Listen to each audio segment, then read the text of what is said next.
Hello, hello mga kumarites. It's me again, Mami Loy.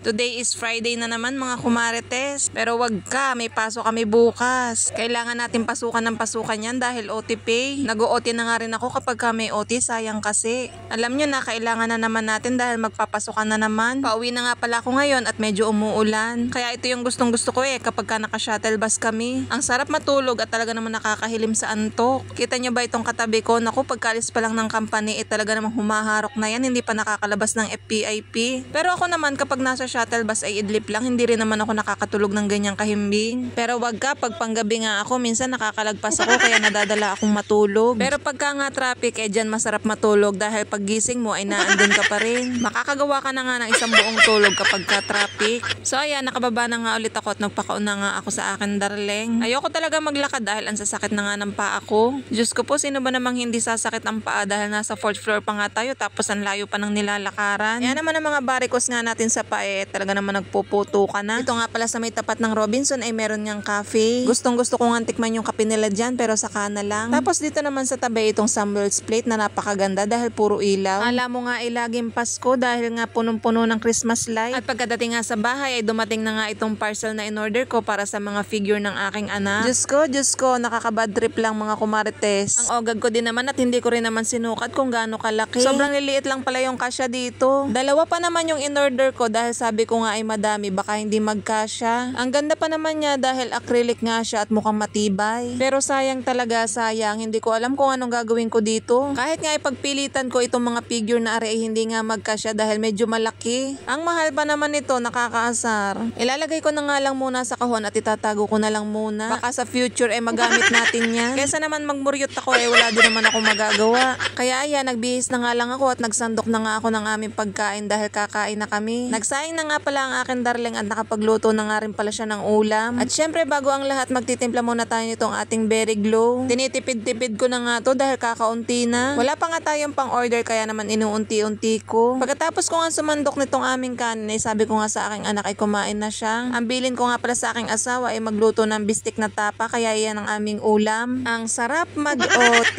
Alam nyo ba kung bakit? Dahil hindi nga ako nagluluto kapag ka-OT ako. Napipilitan talaga magluto ng pang-ulam itong akin darling dahil nga ako'y OT pa. Ay hulong, antayin mo ako anong oras pa tayo kakain. Pero syempre dahil siya nga nagluto ako naman na maghahayin. At syempre ako na rin na maghuhugas ng aming mga pinagkainan. Pag pala mga kumarites umiinom nga ako ng blooming shape hindi na nga ganun karami ang aking kain. At syempre nakakaglow nga rin to dahil may kasama na nga rin siyang glutathione. At the same time ay nadidetox nga niya tayo at yung mga toxin nga sa ating katawan ay inilalabas natin. At pagkatapos ko nga maghugas ng pinggan ay nagluto nga ako nitong fries. Panghimagas baga. Kaya palagi nga pala akong bumibili nito pati nga kikiam. Pagkatapos nga kumain, ito nga ang kinikrib namin. Bumibili na lang ako ng mga powder na may flavor. Meron nga tayo ditong cheese, sour and cream at saka barbecue flavor. At ang pinakamasarap pala sa lahat ay itong barbecue. Ngayon ko nga lang kasi siya na-try at nung na-try ko nga ay masarap pala. Para ka na rin bumili ng potato corner sa SM. O magkano yun? Nasa 100 plus din yun. Ito nga may 1 kilo ka na, meron pang flavor. Inilagay ko na nga lang siya sa lagayan ng ice cream pagkatapos yan ay